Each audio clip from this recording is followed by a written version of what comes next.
Friends எல்லாரும் எப்படி இருக்கீங்க? நாங்கள் எல்லாரும் சூப்பராக இருக்கிறோங்க.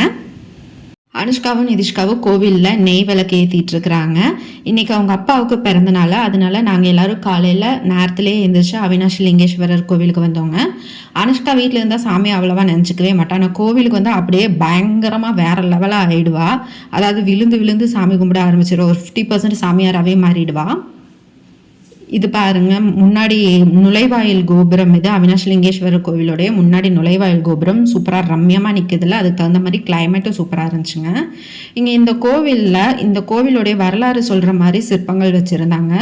இந்த ஓவியத்தோடு சேர்ந்து பாருங்கள், முதலை வாய்க்குள்ளே போன ஒரு சிறுவனை சுந்தரமூர்த்தி சுவாமிகள் வந்து மீட்டு எடுத்து கொடுக்குற மாதிரி, அவங்க அம்மா அப்பாவுக்கு கொடுக்குற மாதிரி சூப்பரான அந்த சிற்பம் வச்சுருந்தாங்க. இது எல்லாமே வந்து கோவிலுடைய கோபுரங்கள்ங்க. நாங்கள் சூப்பரான தரிசனத்தை முடிச்சுட்டு வீட்டுக்கு வந்துட்டோம். ஈவினிங் வீட்டுக்கு வந்து அவங்க அப்பாவுக்கு சிம்பிளாக கேக் கட் பண்ணோம். யூஸ்வலாக அவர் கேக் கட்டிங்லாம் விரும்ப மாட்டார். ஆனால் இதை அணுவே பண்ண கேக்கு, ராகி ப்ரௌனி கேக்குங்க. இது ராகி மாவில் செஞ்ச ப்ரௌனி கேக். இது நல்லா சூப்பர் டேஸ்டியாக இருந்தது. சர்ப்ரைஸ் அவங்க அப்பாவுக்கு பண்ணணும்னு பண்ணி கொடுத்து அவங்க அப்பா அது கட் பண்ணங்காட்டிக்கு செம்ம வைப் ஆகிட்டா.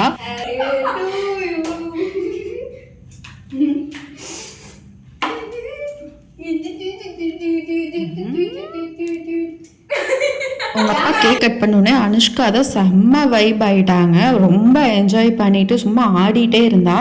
அவளுக்கு கால் ஒரு இடத்துல நிற்கவே மாட்டேங்குது. என்ன பண்ணுறதுன்னே தெரியல. அவ்வளோ ஹாப்பி ஆகிட்டா அவள். Happy birthday. எல்லா பெண் குழந்தைகளுக்குமே அவங்க அப்பா தாங்க ஃபஸ்ட்டு ஹீரோ. எனக்கு அப்படி தான். எங்கள் அப்பா தான் எனக்கு ஃபஸ்ட்டு ஹீரோ. எனக்கு எவ்வளவு வயசானாலும் அதே மாதிரி தான் இவங்களுக்கும். உங்களுக்கும் அப்படி தான் அப்படின்னா கண்டிப்பாக கமெண்ட் பாக்ஸில் கமெண்ட் பண்ணுங்கள். இன்றைக்கி டே சூப்பராக போச்சுங்க. நம்ம சேனலை மறக்காமல் சப்ஸ்கிரைப் பண்ணுங்கள். தேங்க்ஸ் ஃபார் வாட்சிங்.